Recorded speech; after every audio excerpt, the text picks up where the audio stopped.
Selanjutnya, usus kosong atau jejunum terletak di antara usus 12 jari dan usus penyerapan. Usus kosong memiliki panjang sekitar 2,5 meter dan berfungsi untuk mencerna makanan dari usus 12 jari. Terakhir adalah usus penyerapan yang merupakan tempat penyerapan sari-sari makanan. Di seluruh permukaan bibirnya terdapat ujung-ujung pembuluh darah yang menyerap sari-sari makanan. Kemudian, sari makanan diedarkan melalui aliran darah ke seluruh bagian tubuh. Jadi makanan diterapkan kembali lagi ke dalam tubuh kita ya? Iya, Bob. Habis itu, sisa makanan yang dicerna masih berlanjut ke usus besar. Nah, usus besar berfungsi menyerap cairan, vitamin, dan mineral dari sisa-sisa makanan yang telah diserap oleh usus halus. Pada usus besar terdapat bakteri yang berguna untuk tubuh bernama E. coli yang berfungsi untuk membantu proses pembusukan sisa makanan. Proses pembusukan sisa makanan akan menghasilkan kotoran atau feses yang kemudian dikeluarkan melalui anus. Oh gitu. Gimana dengan mulas? Itu disebabkan oleh apa ya Eko? Organ terakhir yang bernama rektum adalah ujung muara dari usus besar yang berfungsi sebagai tempat penyimpanan feses sementara. Ketika rektum terisi penuh dengan feses, maka saraf akan mengirimkan respon kotak yang menimbulkan rasa ingin buang air besar. Anus adalah lubang di bagian bawah pantat yang berfungsi sebagai tempat keluarnya feses dari tubuh.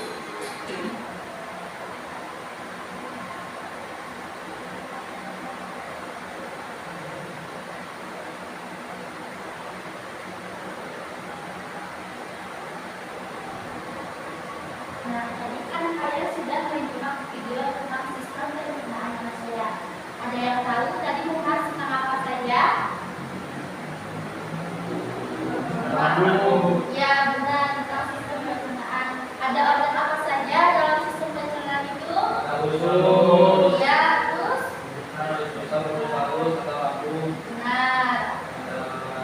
Ada lagi? Ya, betul. Ada usus halus, usus besar, anus, dan lain sebagainya. Nah, di sini, nah, ada pertanyaan. Mengapa sih kita perlu makan dan minum, anak-anak? Supaya kita mempunyai energi. Ya, betul. Sebagai energi agar bertahan hidup. Nah, bagaimana makanan dan minuman itu membantu kita dalam beraktivitas? Ada yang tahu? Tidak, Bu. Tidak. Jadi, makhluk hidup itu membutuhkan makanan untuk bertahan hidup. Sebagai makhluk hidup, manusia mengkonsumsi makanan untuk memenuhi kebutuhan energi dan juga berbagai zat yang diperlukan oleh tubuh.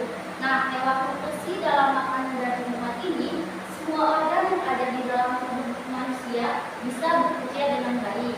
Misalnya, tubuh bisa mencerna makanan, bernapas, regenerasi sel, hingga bisa mempertahankan suhu tubuh. Ini artinya, makanan dan minuman yang masuk ke tubuh bisa membuat kita lancar dalam beraktivitas. Sampai sini ada yang mau ditanyakan anak-anak? Tidak, Bu. Apakah sudah paham mengenai materi sistem pencernaan? Nah, jika paham, Ibu akan memberikan lembar LKPD. Karena minggu kemarin kita sudah membagi kelompok dalam 2 kelompok, sekarang wujudnya sudah berkelompok ya. Sudah.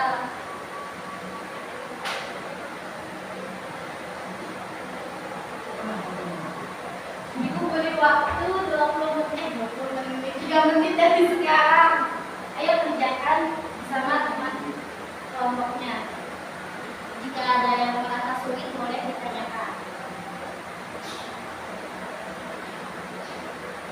Jadi ayo laksanakan mengerjakan tugasnya.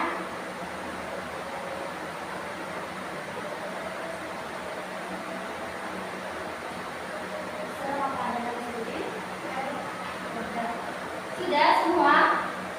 Sudah, Bu? Ada yang mau maju ke depan? Ayo, Rahma boleh.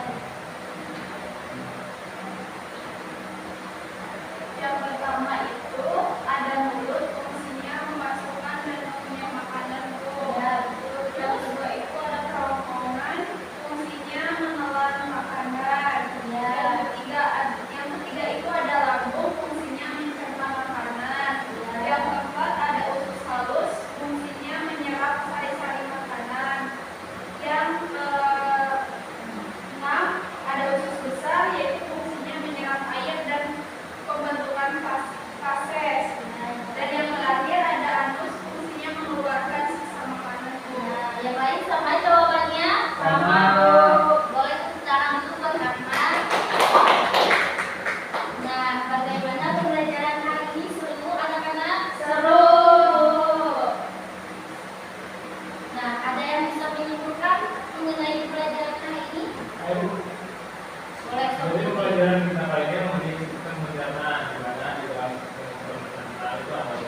maksud khusus besar karena harus itu berfungsi sebagai penyerap nutrisi, sedangkan yang khusus besar itu menyerap cairan dan sedangkan yang kecil itu pengeluaran. Sudah? Bagus.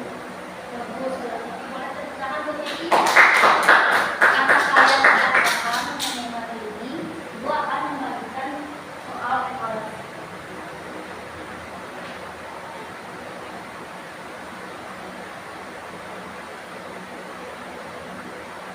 Dikerjakan secara mandiri, tidak boleh mencontek.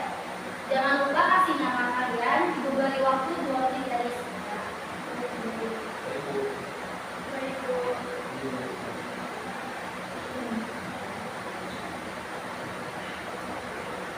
Ayo Iwan, kerjakan, dan boleh ngobrol. Iwan main HP dulu. Menjadi kami sudah boleh ya? Sudah? Mari kita bahas bersama. Nomor 1, yang dimaksud dengan pencernaan adalah jawabannya proses pembentukan makanan dalam tubuh. Nomor 2, di sini kan ada gambar ya. Nah, gambar ini yang ada apa tuh? Huruf X. Iya, huruf X. Namanya apa? Kerongkongan. Jawabannya C, kerongkongan. Nomor 3, urutan sistem pencernaan pada manusia yang benar adalah jawabannya D. Mulut, tenggorokan, lambung, usus halus, usus besar, rahang. Ya, betul D. Nomor 4, organ pencernaan yang bersifat asam bertugas untuk membunuh bakteri dan mencerna protein adalah lambung. Dan yang terakhir, organ yang melakukan fungsi digesti atau pencernaan sekaligus absorb adalah usus halus. Coba tuliskan benar dan salahnya, mesti Ibu akan tekan nilai kalian. Sudah? Boleh dicoba lagi?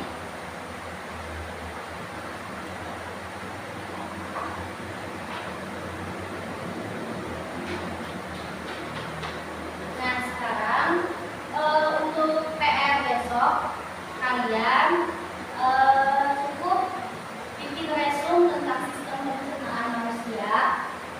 Jangan lupa belajar, semangat terus dalam belajar. Dan boleh ditutup pembelajaran hari ini dengan membaca doa. Mudah-mudahan apa yang kita berdoa kepada Bismillahirrahmanirrahim. Wal asri innal insana lafi khusr illa alladziina aamanu wa 'amilus shalihati wa tawassaw bil haqqi wa tawassaw bis sabr. Terima kasih. Wassalamualaikum warahmatullahi wabarakatuh.